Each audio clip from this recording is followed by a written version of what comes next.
So, Like you were talking.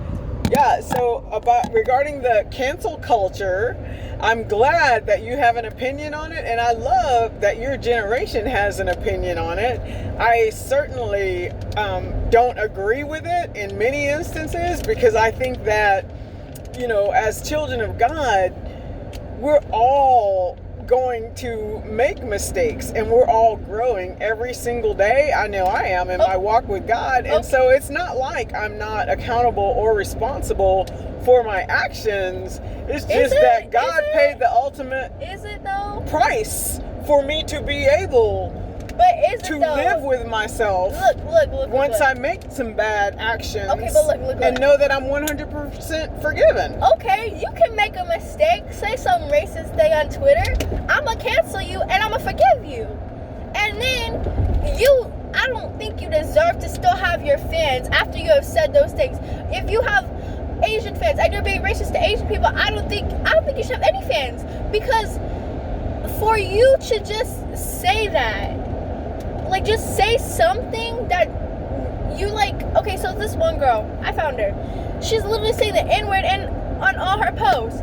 And yeah, it's in a song, but like, it just like, people, like, you said it one time. You were like, okay, you're gonna say the N-word every like 2 seconds in a song, and you expect people not to say it in a song? Yes. How? Because if it's a word you're not supposed to say, don't say it. It's that simple. But you're like, oh, it's in a song, I can say it. It's no, you can't say it, period. Seconds in every okay, don't single say it. Rap song. Don't listen to the song. Don't listen to the song. Don't listen to rap music. Don't listen to any music if it says N-word and you cannot say it. If we ask you for one simple thing, equality, you can't give it to me. If I ask you to not say the N-word, you're gonna say it anyway? For what? If it's in a song and I'm bobbing my head, getting with the beat, you're black, you can say it. I'm supporting that black artist, whether I'm black or not. I'm buying his tracks. If I pay my money for that music. But don't say it. Just don't say it. It's that simple. Like, literally, okay. Break it down. Okay. So, you know how I listen to music, and sometimes they say bad words in it. And you're like, Cheyenne, you know that that's inappropriate. You cannot be cursing. But Mom, it's in the song. It's in the song. Yeah, well, as your mother, is it different? I have to enforce and teach you what is right from wrong. And so my whole thing is, within the bounds of our home life and walking, as Christians or whatever, if I feel that you saying that, is going to hurt someone, and it's going to hurt you in the long run, because you become to believe that is okay. That's not okay. You're proving my point right now. But I'm just saying, we don't throw stones. Our mantra in our house, number one, Matthew 7:1, judge not. Okay, so I'm not going to judge that person who is saying that, because, like I said, everyone gets to enjoy the freedom and autonomy. Even God gave us that free will to govern our own lives. And so they have to deal with the consequences of if they say it. You being canceled. The consequence is I'm not talking to you anymore. And I think that's evidently true with your culture, the cancel culture. I'm just saying that that's not something that I believe in. I believe in, hey, tomorrow I'm going to make 10 or 15 mistakes, and I really hope that people I love don't cancel me, that they find it in their heart to forgive me for my mistakes and try to help me get better. I'm going to forgive you. I'm going to forgive you, and I'm going to help you be better, but I'm not going to like you. I'm not going to want to talk to you. I'm going to distance myself and say, hey, you know what? This is too much. I don't want to hang out with you, because if you act like that around me, if you act like that around yourself, if you act like that around my family, around my friends, I don't want to be with you, because that is just, it goes against everything that I'm standing for. All right, well, Cheyenne has spoken, and what I stand for is what God says and what we decided on our own to base our house rules on is Matthew 7:1. Judge not. I'm not judging them. How is that not judging? You said when you take one thing that they say and then just cancel them out. Every single thing I don't want to be friends with you. that person has to offer that is positive, you are not even going to know about, because you've already canceled them. Because they have said that. Okay. If somebody runs over a little kid, no, not if somebody runs over a little kid, but if somebody runs kid, and they're like, oh, I'm sorry, and the kid's okay. Okay, but let me see. What were you doing to make you not see that little kid? Were you on your phone? Oh, you weren't on your phone. Now, I'm not going to drive with you anymore because you're unsafe. Right. You're unsafe. I don't want to drive in the car with you because I can get crashed. Very good. So, I'm not going to drive with you anymore. I'm going to distance myself, and I'm not going to really drive with you anymore. All right, then. All right. Well, I see your point, and you do have a valid point.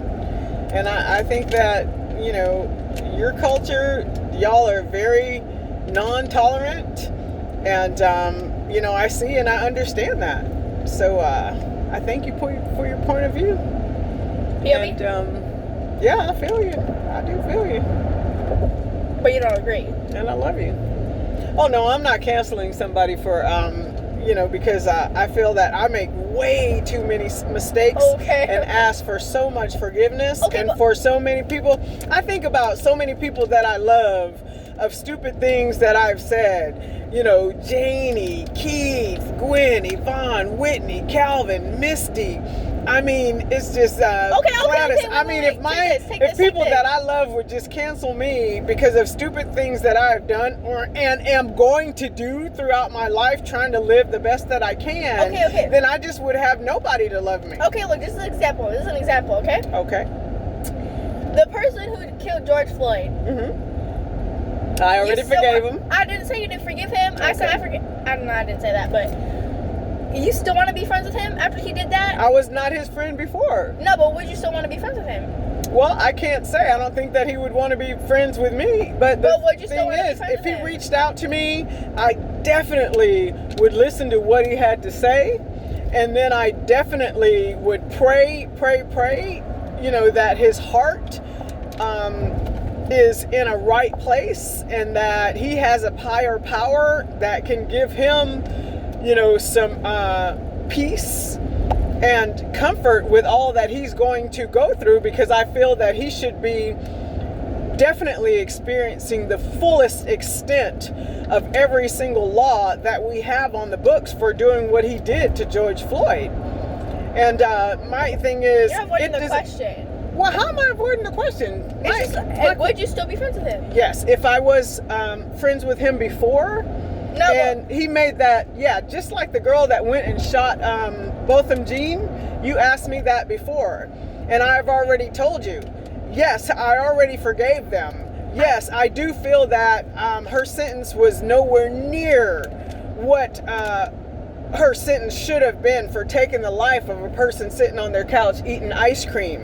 And yes, if she was black, I think that she would have got several life sentences like those that I know of that have taken a life, you know, and it was self-defense, and it was just blatant self-defense, yet they're sitting rotting away in jail, my own relatives. So the thing that Martin Luther King said is, the law can't make you love me, but it can stop you from killing me.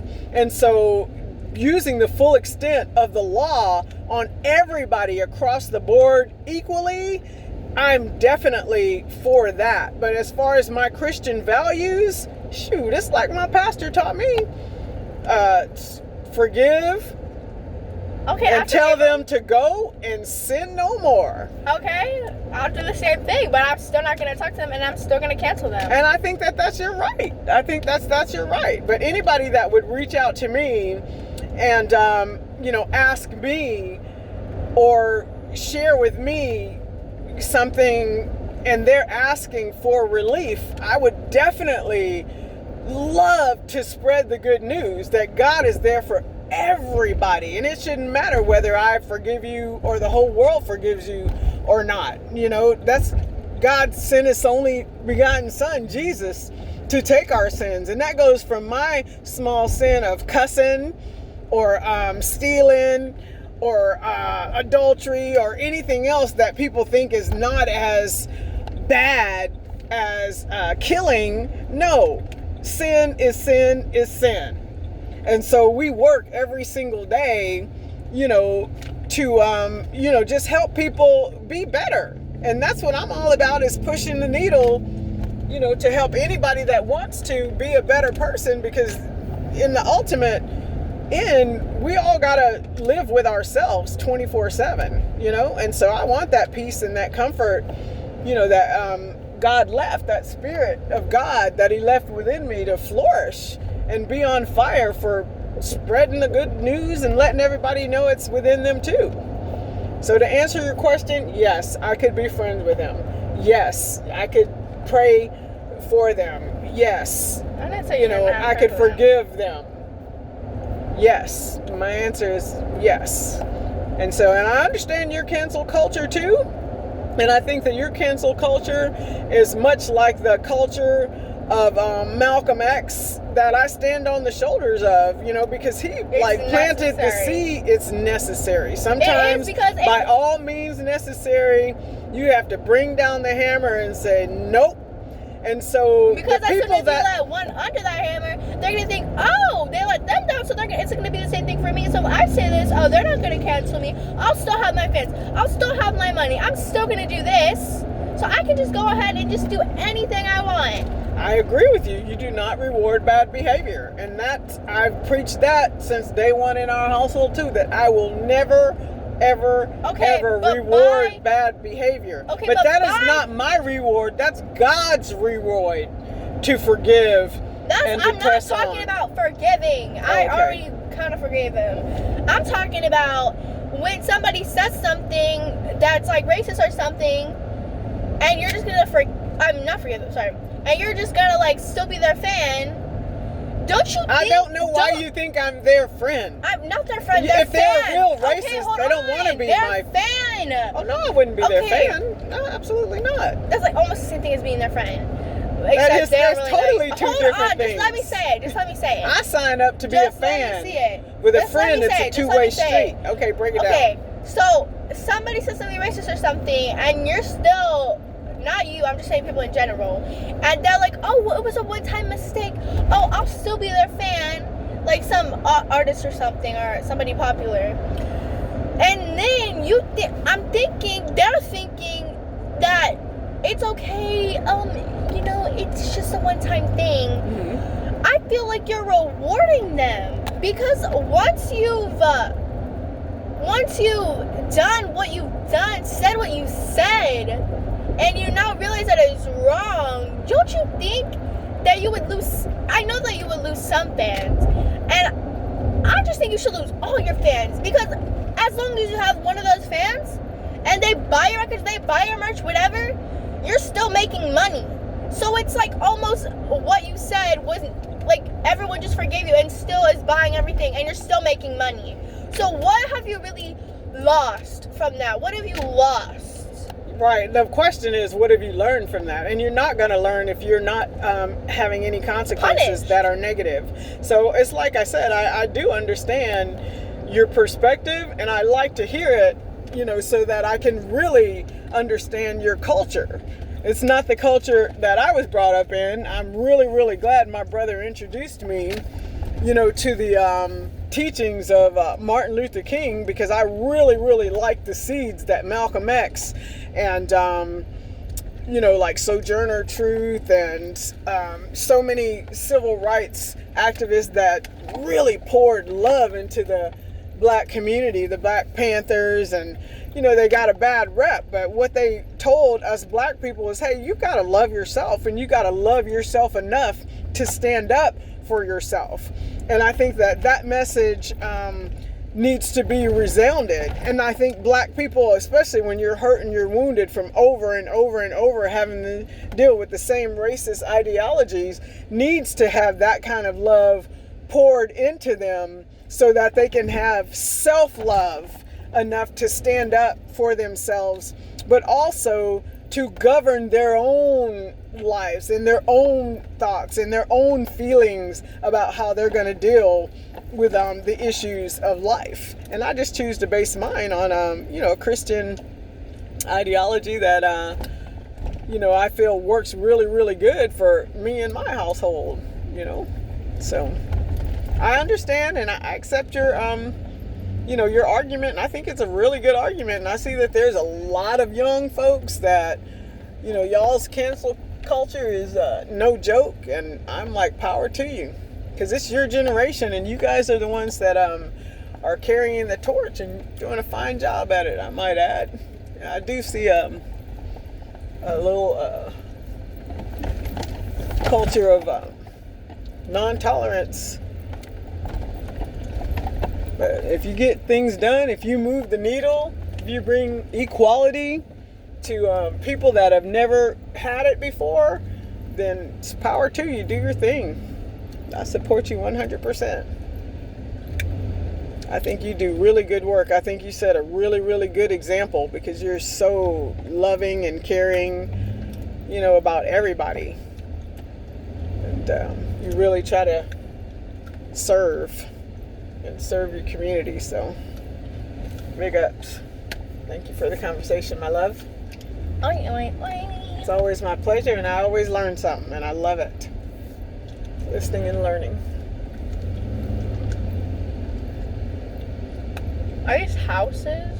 No, this is the park, but I think we're right behind it.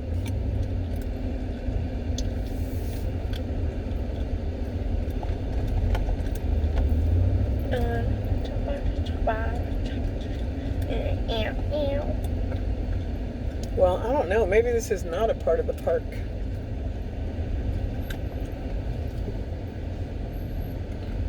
Just riding around.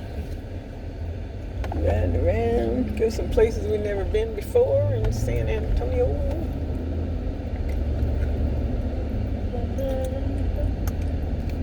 Speed limit's 30.